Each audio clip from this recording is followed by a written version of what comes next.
Okay okay Sriram గారు ఇదేండి శ్రీరామ్ గారు జగన్మోహన్ రెడ్డి ఒక్క నిమిషం అండి, ఒక్క నిమిషం, ఆయన ఆఫీసర్ కదా, ఎందుకు డిస్కషన్? శ్రీరామ్ గారు ఇదండి, జగన్మోహన్ రెడ్డి గారు భవిష్యత్ రూట్ మ్యాప్ సిద్ధమయ్యింది, కీలకమైన సమావేశాలు నిర్వహిస్తున్నారట, రేపు కూడా ఏదో కీలకమైన సమావేశం ఉందని బొత్స గారు అలాగే గుడివాడ అమర్నాథ్ వీళ్ళు కూడా చెప్తున్నారు. ఈరోజు విశాఖపట్నం మీరు అక్కడే ఉంటారేమో, అక్కడ కూడా అడవాడు జరుగుతుంది, జగన్మోహన్ రెడ్డి గారు రంగంలో దిగుతున్నారు అని. ఆ సమయం ఆసన్నమైందా ప్రతిపక్షానికి? ప్రతిపక్షానికి సమయం ఆసన్నమయ్యేలాగా ఇప్పుడు అధికార పక్షమే చేస్తున్నట్టు కనిపిస్తోంది.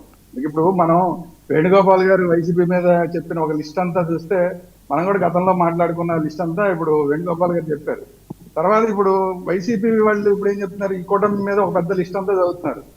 ఇప్పుడు అంటే వాళ్ళు చేసిన తప్పులు వీళ్ళు చేస్తున్నారు, వీళ్ళు చేసిన తప్పులు అంటే ఇప్పుడు ఎలాగైపోయిందంటే కనం మించి పొయ్యిలో పడిందా ఏంటి అన్న పరిస్థితి ఆంధ్రప్రదేశ్ ప్రజలకి అర్థమవుతోంది. వాళ్ళు కాదని ఇప్పుడు ఎప్పుడో 2019 చంద్రబాబు నాయుడు గారి ప్రభుత్వం ఇది కాదు మనకి అనుకుంటే వైసీపీ వచ్చింది కదా, సరే వీళ్ళని బాగా చేస్తారేమో అనుకుంటే ఇప్పుడు మన వాళ్ళు వేణుగోపాల్ గారు పెద్ద లిస్ట్ చదివారు, అవన్నీ చదవటం వల్ల ఇప్పుడు 11కి వచ్చారు.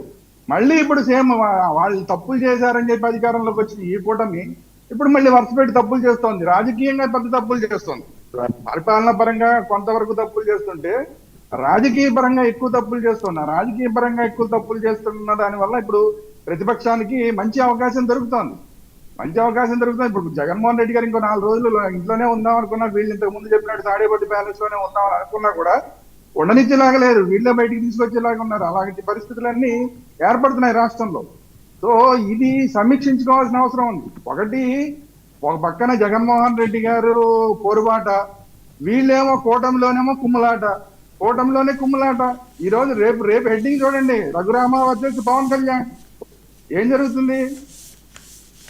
పవన్ కళ్యాణ్ గారేమో ఒక డిఎస్పీ మీద పలానా విధంగా ఆరోపణలు వచ్చాయని ఆయన చెప్తారు, అక్కడే ఆ పక్కన ఉన్న ఎమ్మెల్యేగా ఉన్నారు, ఆయన డిప్యూటీ స్పీకర్ గా ఉన్నారు, ఆయనేమో అబ్బాయి ఇక్కడ ఏం లేదు ఆ డిఎస్పీకి సచ్చరితుడు అని చెప్పి ఆయన ఒక సర్టిఫికేట్ ఇస్తారు. సరే ఇచ్చారు, దాన్ని మళ్ళీ మంత్రి పాతదారి ఐడెంటిఫై చేస్తారు. ఏంటిది అసలు ఏం జరుగుతుంది? అసలు కూటమిలో ఏం జరుగుతుంది? ఇది కదా జగన్మోహన్ రెడ్డి గారిని రోడ్డు మీదకి బలవంతం లాక్కొచ్చే వ్యవహారం. ఇప్పుడు ఒక కమిటీ ఇదేదో వాళ్ళ మీద ఎంక్వైరీ చేశారు, హోంశాఖ ఎంక్వైరీ చేస్తే అప్పటిదాకా ఆగాలి కదా, ఆగకుండా ముందు రఘురామకృష్ణరాజు గారి క్లీన్ సర్టిఫికేట్ ఇచ్చారని చెప్పి పార్థసారథి గారు చెప్పడం ఏంటండి? అంటే మీరు పవన్ కళ్యాణ్ గారికి వ్యతిరేకంగా వెళ్తున్నట్లాగా అనిపించట్లేదా? కూటమిలో కుమ్ములాటల్లాగా అనిపించట్లేదా ఇదంతా? ఇప్పుడు దానివల్ల కాదు ఇప్పుడు జగన్మోహన్ రెడ్డి గారికి అవకాశం వస్తుంది. అసెంబ్లీలో బాలకృష్ణ గారు చిరంజీవి గారు మాట్లాడడం వల్ల అవకాశం రాలేదా? వైసీపీ వాళ్ళు మాట్లాడడం కానీ లేదంటే కూటమిలో ఇబ్బందులు ఉన్నాయని మాటలు అప్పుడు ఎలా వచ్చినాయి? కాబట్టి అవకాశం ఎవరిస్తున్నారు? జగన్మోహన్ రెడ్డి గారు బయటకు వచ్చి రావడానికి అవకాశం ఎవరిస్తున్నారు? మీరు ఇస్తున్నారు. మొన్న కమ్మ వర్సెస్ కాపు అనేది ఎందుకు వచ్చింది? అది మామూలుగా ఎవరో ఇద్దరి మధ్య జరిగిన వ్యవహారం, విషయం అయితే పెద్ద విషయం, కానీ అది కాపు వర్సెస్ కమ్మ ఎందుకైంది? వెంటనే దాన్ని సరైన విధంగా అడ్రస్ చేయడం పోవడం వల్ల కదా. ఇప్పుడు దానివల్ల పవన్ కళ్యాణ్ గారు సీరియస్ గా రెస్పాండ్ అవ్వాల్సి వచ్చింది, మీరు పెద్ద దాని మీద ఎంక్వైరీ వేయాల్సి వచ్చింది, వాళ్ళకి డబ్బులు ఇవ్వాలి, ఓకే అంతా పర్ఫెక్ట్ గా జరిగింది. కానీ కమ్మ వర్సెస్ కాపు అనేదాకా వచ్చేదాకా మీరు ఎందుకు కళ్ళు మూసుకుని ఊరుకున్నారు కూటమి ప్రభుత్వం? ఒక చిన్న ఎక్కడో జరిగిన సంఘటన కమ్మ వర్సెస్ కాపు లేదంటే పవన్ కళ్యాణ్ వర్సెస్ తెలుగుదేశం అన్నట్లాగా వచ్చేసేదాకా ఎందుకు మీరు నిర్లక్ష్యం చేశారు? మీరు చేసిన తప్పులు కదా. గూగుల్ డేటా సెంటర్ అని చెప్పి చాలా బాగా చెప్తున్నారు, అందరం సంతోషించాం. ఇప్పుడు ఆ గూగుల్ డేటా సెంటర్ కి మీరు సింహాచలం దేవస్థానం భూములు ఇస్తున్నారని చెప్పి ఒక ప్రధానమైన టీవీ ఛానల్లో వార్త వచ్చింది. దాని మీద ఇప్పుడు దాకా క్లారిటీ లేదు. ఇప్పుడు మన మిత్రుడు తెలుగుదేశం మిత్రుడు ఏమన్నా క్లారిటీ ఇస్తే బాగుంటుంది. అసలు సింహాచలం దేవస్థానం భూములు మీరు ఎందుకు ఇస్తున్నారు? గతంలో మీరు ఏం మాట్లాడారు? మాన్సాస్ విషయంలో ఏం మాట్లాడారు మీరు? అప్పుడు జగన్మోహన్ రెడ్డి ప్రభుత్వం అక్కడెక్కడో ఢిల్లీ నుంచి ఒక ఆవిడ తీసుకొచ్చి మాన్సాస్ని భ్రష్టు పట్టించేసి మాట్లాడారు. ఇప్పుడు సింహాచలం దేవస్థానం భూములు మీరు ఎట్లా ఇస్తున్నారు? ఇలా చేయబట్టి కదా మీరు రాజకీయంగా చేస్తున్న ఈ తప్పుల వల్ల కదా అందరికీ అవకాశం వస్తుంది.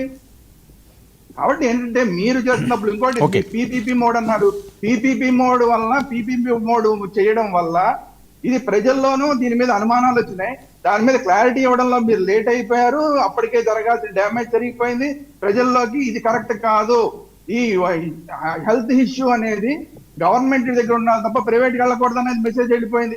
అంటే మీరు రాజకీయంగా చేస్తున్న తప్పులు, నేను పరిపాలన పరంగా పెద్ద మాట్లాడట్లా, మీరు రాజకీయంగా చేస్తున్న తప్పులు ఈ రోజు ప్రతిపక్షానికి అవకాశం ఇస్తున్నాయి. ఇప్పుడు Okay. ప్రజలు ఏమనుకుంటున్నారు, దొందు అనే పరిస్థితి రాలేదా?